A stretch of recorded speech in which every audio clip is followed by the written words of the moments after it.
صحیح مسلم حدیث نمبر 7217 حضرت عبداللہ بن مسعود رضی اللہ تعالی عنہ سے مروی ہے، فرماتے ہیں ہم رسول اکرم صلی اللہ علیہ وسلم کے ہمراہ جا رہے تھے کہ آپ ابن سیاد کے پاس سے گزرے۔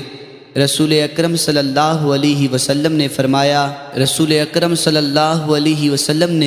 اس سے فرمایا میں نے تمہارے بتانے کے لیے ایک بات چھپائی ہے۔ اس نے کہا لفظ دکھ ہے۔ رسول اکرم صلی اللہ علیہ وسلم نے فرمایا دفع ہو، تو اپنی حد سے بڑھ نہیں سکے گا۔ حضرت عمر فاروق رضی اللہ تعالی عنہ نے عرض کیا یا رسول اللہ مجھے اجازت دیجیے میں اس کی گردن مار دوں۔ رسول اکرم صلی اللہ علیہ وسلم نے فرمایا اس کو چھوڑو، اگر یہ وہی ہے جس کا تمہیں ڈر ہے تو تم اس کو قتل کرنے پر قادر نہ ہوگے۔